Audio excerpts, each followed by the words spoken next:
Hi, I'm Pastor Rusty Dixon, and I want to thank you for taking the time to join us for our family's daily devotional. So we've been talking about vision and purpose, and now what we're keying up on is what to do once God has released that vision or purpose into our life. We've been dealing with Habakkuk chapter 2, verse 1 through 4, where he said, when the Lord said, write the vision down, establish it, make it plain, just the nuts and bolts of it, so that he who reads it can run with the vision. And so yesterday we were talking about how to start, what to aim for, and what to begin doing. And I'm hoping that you got that word in your heart. God wants you to know His will, but it comes in pieces. It comes in steps. Thy word is a lamp unto my feet and a light unto my path. He doesn't show me the whole leap. He just shows me the next step. That's why we call this the life of faith. That's what God told Habakkuk. He said, for the just shall live by faith. What am I going to do? I'm going to live my life one step at a time, purposing in my heart what I'm going to do for God and knowing that He's going to lead me in the direction that I ought to go. Today, I'm going to go to Nehemiah chapter 4, verse 6 to talk about another dynamic to help you run with the vision that God has got for your life. Now, in Nehemiah chapter 4, verse 6, I want to say this beforehand. We see several things from Nehemiah's life. Number one, Nehemiah was in a comfortable place. He had favor. He had him a great job. Everybody was envious of the job that he had of the cupbearer of the king because he had access to the king. He controlled the flow of much of what went on around the king, and therefore he was a counselor. He could put in a good word to the king for people. You understand what I'm saying? So he was a social cat, man. He knew what was going on. He was in the right thing. But his heart was somewhere else. His heart was still back in Jerusalem. His heart was still with his people. One day he got the news. He asked, how are the people back in Jerusalem doing? And they told him that the gates had been burned with fire and the walls were torn down and that the people were having a really hard time. And once he heard that news, man, Nehemiah, something just happened. Purpose got all up in him. Purpose began to press on him. Purpose began to weigh on him. And he knew where he wanted to be. He didn't want to be in that king's court. You know, I might be talking to somebody right now today. You know, you're living in a pretty comfortable place. You can have the nice house. You can have the nice car. Other people might be struggling, but you're doing pretty good. But you're not happy. Vision's pressing on you. You got someplace God's called you to and a place that you've got to be. And if you're not running toward the vision and the purpose God's got in your life, then you're running away from it. And if you're running away from it, just want to remind you where Jonah ended up. You can end up there with all the stuff, but be just as miserable in the belly of your whale in a Cadillac. You know there are people who have killed themselves in Cadillacs.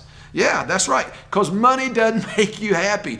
Fulfilling your purpose does. And so Nehemiah began to seek the Lord. He began to fast and pray and call out to the God of heaven.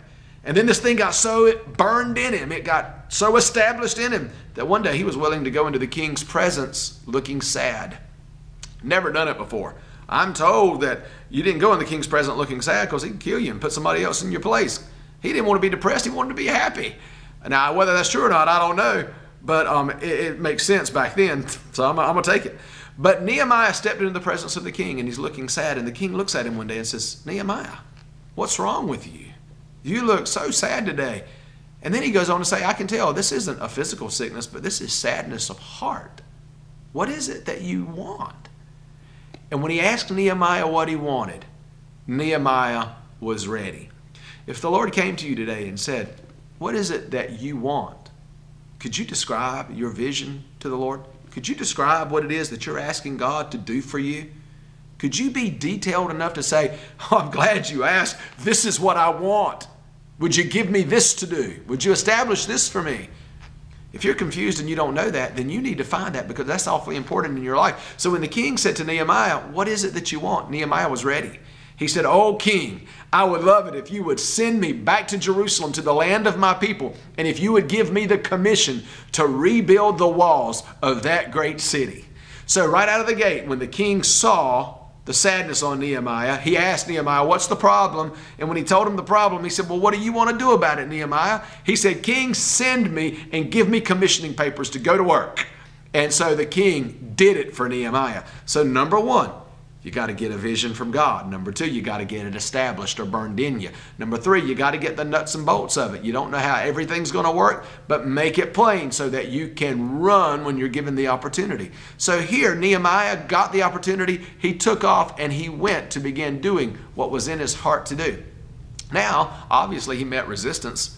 The church was so scattered. Nobody wanted to work together. And this was going to take everybody coming together to fulfill a goal. Do you know that's one of the most difficult things you can do today is to get the church together to accomplish something great? Wouldn't it be nice if the pastors of our city would just come together for a time of worship and fasting and prayer so we could really see the hand of God do incredible things in our city? So sometimes the vision that you have, you can't do it by yourself. And it's going to require a lot of labor to get it done. And that's what brings me to Nehemiah chapter 4. Because in Nehemiah chapter 4, all of a sudden there was, let me start right here. But it came to pass that when Sanballat heard that we builded the wall, he was wroth. He took great indignation, and he mocked the Jews, and he spake before the brethren in the army of Samaria and said, what do these feeble Jews? Will they fortify themselves? Will they sacrifice? Will they make an end in a day? Will they revive these stones out of the heaps of the rubbish which are burned? Now Tobiah the Ammonite was by him, and he said, even that which they build, if a fox went up on it, it would break down the wall thereof.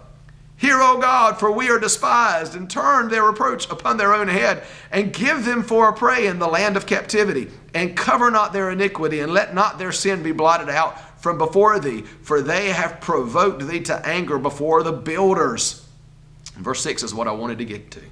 So we built the wall, and the wall was joined together unto the half thereof. In other words, the work was halfway done, for the people had a mind to work.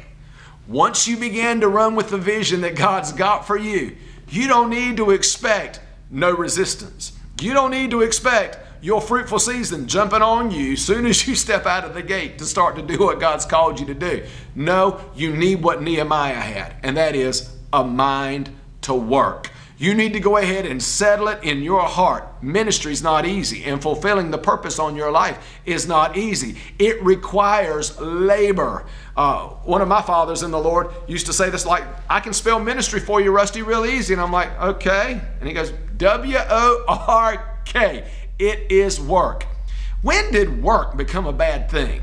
I live in a generation where people run from it. You know what? They'll sit down and spend more time figuring out how to do a job with the least amount of work when they could have just got up and worked and done it and been fulfilled and completed with it. I don't know why we live in such a lazy generation, but work is not a curse. Adam was given a job to keep the garden before the curse ever came. Work is something that God gives you to do so that you can enjoy being and doing what you've been called to be, and then you can eat from the fruit of your labors. But the fruit comes after the work is done. Do you get that? Many of you have stepped out, on your purpose, and you wanted to run with what it is God put in your heart to do, but then it's always somebody else's fault.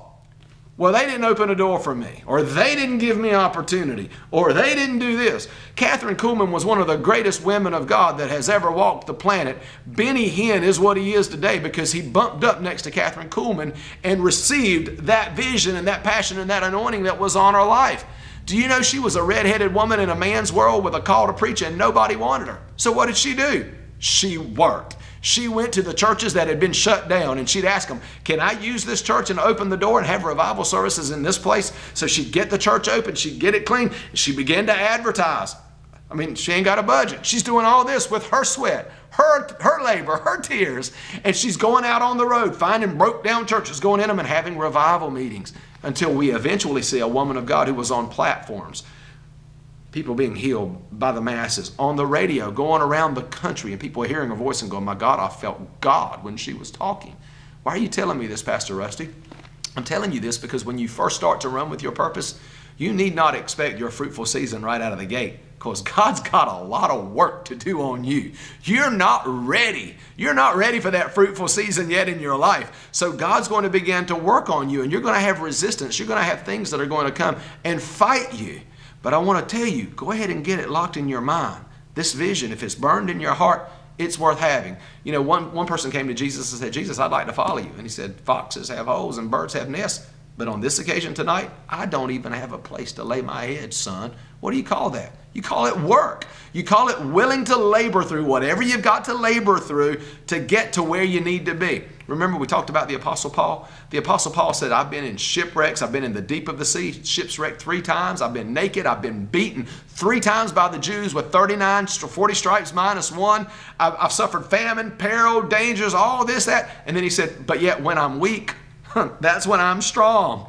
You know, the work and the labor and going against the grain tears us down. But see, that's God's purpose for us, because it's not us that does the work. You got to get this in you. 1 Corinthians teaches us this. God won't do anything without you and me, but you and I can't do anything without God. In other words, I could go out and try to attempt to do some things without God, and I'm going to make a big mess of it because I can't do anything without Him.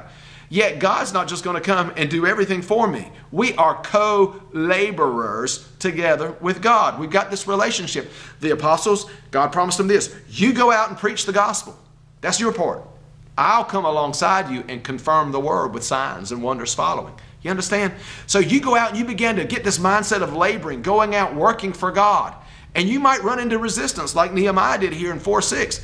I mean, some of you, the resistance that you're going to run into isn't a person. It's the devil. I mean, what did they tell them? They're working as hard as they can. It was a job just to get all the elders of Israel together and commit to rebuilding the wall. So they start working, and then they come up and they start mocking them. You're going to take this heap of mess and build a wall? If a fox even got up and stepped on your wall would fall down. There are some of you that you're stepped out and you're beginning to do things for God, and the enemy's right there, and he's whispering it. You ain't doing nothing for the kingdom. You wasting your time. This isn't going to amount to a hill of beans for you. Come on. I'm preaching right now for some of you. I know, because he's done that to me. And you begin to work and labor and have this mindset to keep on pressing until you get there. But that enemy's going to try to come and do everything he can to convince you that your cause is not a worthy cause, that you don't have the ability to finish the work, and that what you are doing isn't blessed of God and won't produce any fruit in your life. Come on, say it with me. The devil is a liar. And if you don't have a mindset to work, you'll fall prey when these things begin to come up and resist your vision. But here we see in Nehemiah 4:6, the job was halfway done. There are some of you, I believe there's something significant about that. There's sometimes we step out and begin to run with the vision of God. I remember when I first started this ministry, man, I was like a racehorse sitting in that starting gate. I'm bouncing around, hitting the walls. God, I got so much vision inside of me. I just can't wait to have the resources and to step out and do it. But man, they just didn't come. It kept being 1 year. Then it turned into 2 years. I'm laboring and pressing through difficult things, trying to just get to the place where I could run with the vision that was in my heart. You got to go ahead and prepare your mind for this. And you got to go ahead and have a mind to work. But when you get weak, that's when the strength of God steps in and begins to help you keep on keeping on. Work is not a bad thing. Matter of fact, the Bible says in Ecclesiastes that the thing that God has for us is for the husband to work and do his labor and enjoy the fruits of it with his wife. You know, work is not a bad thing. You should find enjoyment in working for God. And I'm telling you this because many of you have vision or purpose in your heart, but you're going to sit around and talk about it. It's going to be a thought. It's going to be a dream. It's going to be, you're just going to sit around and talk about it and think about it, but you're never going to get up and do anything about it. Well, you got to get up and run with the vision God's given you, and you've got to be prepared to work, because if you're not willing to work it, ain't nobody else going to work it for you. And God isn't going to do it all for you. Let me say it again. God is not going to do it all for you. This one last thing before I close.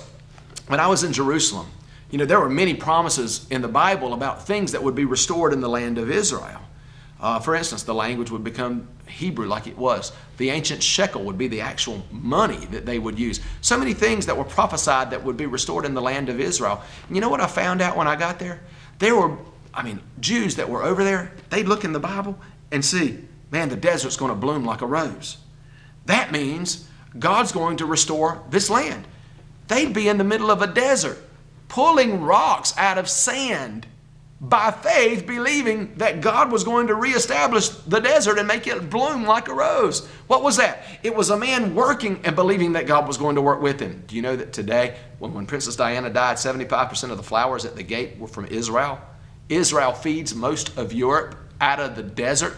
Another man read in the Bible, Hebrew was going to be the official language of, so he got up and he began to work to get the Hebrew language reestablished. In what are you saying? I'm saying somebody read it. They called a vision that they were the person that was supposed to work to try to bring that to pass. And lo and behold, today, Hebrew's the official language. The desert is blooming like a rose. The shekel is the official monetary unit of money there in Israel today. Why? Because somebody got a vision. They were willing to get up and do the hard work. And when they hit a wall and they couldn't go any farther, God stepped in according to the power that was at work within them and began to do exceedingly abundantly above all they could ask or think. Toughen up, bucko. Get your mind to work, because your vision and your purpose is worth it. And I want you to begin to step into everything God has for you today.